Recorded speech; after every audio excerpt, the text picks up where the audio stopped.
Drug સહિતના ધંધામાં સંકળાયેલા આરોપીઓના કાઉન્સેલિંગ અને સાચી દિશા બતાવવા સેમિનાર યોજાયો હતો. વડોદરા શહેરને નશામુક્ત બનાવવા માટે વડોદરા શહેર પોલીસે કમર કસી છે અને નશાના બંધાણીઓ તેમજ ડ્રગ્સનો વેપલો કરતા આરોપીઓને ઝડપી પાડી કાયદેસરની કાર્યવાહી હાથ ધરવામાં આવે છે. ત્યારે હાલમાં આવા વડોદરા શહેરના 146 જેટલા આરોપીઓને પોલીસે સાચી દિશામાં તેઓ પોતાનું જીવન વ્યતીત કરે તેવા ઉમદા આશય સાથે પોલીસ હેડક્વાર્ટર્સ ખાતે એક સેમિનારનું આયોજન એસઓજી પોલીસ દ્વારા કરવામાં આવ્યું હતું, જેમાં joint police commissioner Manoj Ninama, SOG PI Vivek Patel સહિત પોલીસના ઉચ્ચ અધિકારીઓ તેમજ ડ્રગ્સના ગુનાના 146 જેટલા આરોપીઓ ઉપસ્થિત રહ્યા હતા અને તમામને ડ્રગ્સનો ધંધો છોડવા તેમજ ડ્રગ્સના ધંધાથી કેટલા પરિવારો વેરવિખેર થાય છે, તેમાં પણ યુવાધન ડ્રગ્સના રવાડે ચડે ત્યારે પરિવારની શું પરિસ્થિતિ થાય છે તે અંગે ચિતાર આપ્યો હતો અને ડ્રગ્સના દૂષણને ડામવા માટે પોલીસ અને એનજીઓને મદદ કરવા આહવાન કર્યું હતું. ડ્રગ્સની સમસ્યા જે છે એને ડીલ કરવા માટેની બે સ્ટ્રેટેજીસ છે, સપ્લાય રિડક્શન અને ડિમાન્ડ રિડક્શન. સપ્લાય રિડક્શન કાયદા દ્વારા આપણે ઇમ્પ્લિમેન્ટ કરીએ એ પોલીસ ડિપાર્ટમેન્ટ કરે છે અને એનજીઓ તરીકે અમે ડિમાન્ડ રિડક્શન એટલે એટલી અવેરનેસ ક્રિએટ કરીએ કે લોકો મધ્ય વ્યસન તંદુરસ્ત જીવનશૈલીની પસંદગી રહે રહેતા. આ જે એક અભિયાન છે બહુ યુનિક છે ને એટલા માટે છે કેમ કે આ બે વસ્તુ સપ્લાય રિડક્શન, ડિમાન્ડ રિડક્શન, કાયદો અને જનજાગૃતિ બંનેનો અભિગમ કરીને આપણે એક પ્રયાસ કરી રહ્યા છે કે જે લોકો વ્યસન તરફ જતા રહ્યા છે અને જે લોકો વેચે છે કે પછી એ રેકેટમાં સંકળાયેલા છે એમને આપણે એક મોકો આપી રહ્યા છે, એક ઓપોર્ચ્યુનિટી આપી રહ્યા છે કે આ આખા રેકેટ કે આખા સાયકલમાંથી એ નીકળીને એક તંદુરસ્ત જીવન તરફ વધી શકે. So it is one very unique intervention જે આપણે એવું કહી રહ્યા છે કે સજા એ માત્ર સોલ્યુશન નથી, પણ એક વ્યક્તિને રિફોર્મેટિવ, રિહેબિલિટેટિવ યા રિસ્ટોરેટિવ લાઈફ આપવી કે પોતાના માટે એક સ્વસ્થ જીવન પસંદ કરી શકે આ રેકેટમાંથી નીકળીને, ચાહે કન્ઝ્યુમર હોય કે સેલર હોય. But this is a very unique intervention and I am very appreciative કે પોલીસ ડિપાર્ટમેન્ટ દ્વારા લેવામાં આવી રહ્યો છે. એનજીઓ તરીકે અમારો રોલ એ થઈ શકે અને અમે જોઈ રહ્યા છે કે અમે જે રિહેબિલિટેટિવ પાર્ટ છે, રિસ્ટોરેટિવ પાર્ટ છે, રિફોર્મેટિવ પાર્ટ છે એમાં અમે કોન્ટ્રીબ્યુટ કરી શકીએ છીએ.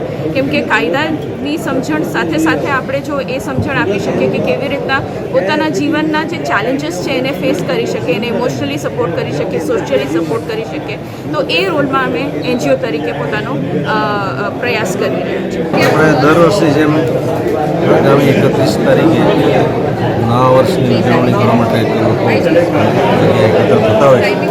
ખાસ કરીને વડોદરા શહેરની વાત કરું તો ફતેગંજ અને સયાજીગંજ વિસ્તારમાં મોટા પ્રમાણમાં ક્રાઉડ ભેગું થાય છે, તેમજ ખાસ કરીને યંગસ્ટર્સ વધારે હોય છે.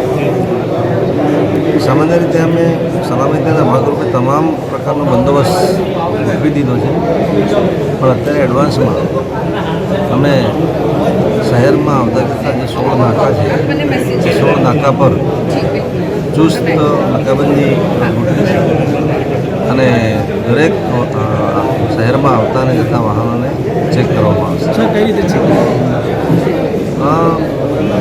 અમે ખાસ કરીને 31ને ધ્યાને રાખી અને કોઈ નશીલા પદાર્થનો કોઈ ઉપયોગ કરે તો એના માટે બ્રેથ એનાલાઇઝર અને અમારી જે એન્ટી ડ્રગ્સ કીટ છે એ દરેક ટીમ પાસે હશે, દરેક ટીમ પાસે કેમેરા હશે અને ખાસ કરીને આ 31ના દિવસે નશાવાળા જે લોકો છે, જે નશો કરીને બહાર નીકળવાની જેવાળા છે ને એ બહાર જ્યારે નીકળે છે ત્યારે કાયદો અને વ્યવસ્થાનો પ્રશ્ન ઊભો થાય તો કોઈ પણ મહિલાની સુરક્ષાનો પ્રશ્ન ઊભો થાય ત્યારે એને કડક હાથે કામ લેવા માટે અમે અત્યારે તો આ નાકાબંધી ચાલુ કરી છે અને ખાસ કરીને 31 તારીખે તો અમે જ્યાં જ્યાં આવા ભીડભાડવાળા જગ્યાઓ છે ત્યાં ખાસ કરીને ખાનગીમાં અમારી સિટીની મહિલાઓ પણ બ્રેથ એનાલાઇઝર અને અન્ય કીટ સાથે રહેશે અને અમારી એસઓજી, ક્રાઇમ બ્રાન્ચ તમામ ટીમો રહેશે અને ખાસ કરીને આપણો જે ફોકસ છે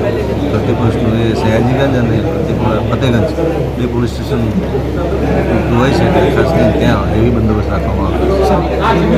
મંજૂરી માટે ત્યાં હોય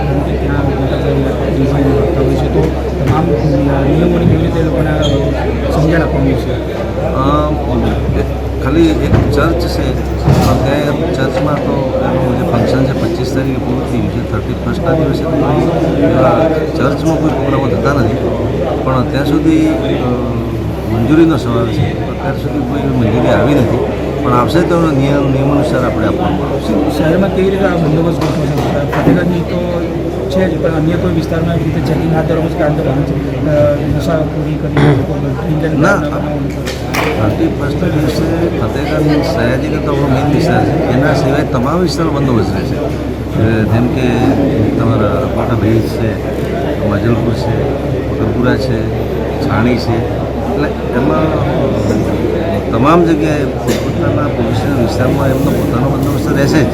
આ તો વિશેષ બંદોબસ્તની વાત કરું છું કે 31મી માટે આપણે સયાજીને ફતેગંજ ખાસ કરીને કમાટી આસપાસના વિસ્તારને આપણે કવર કરીશું.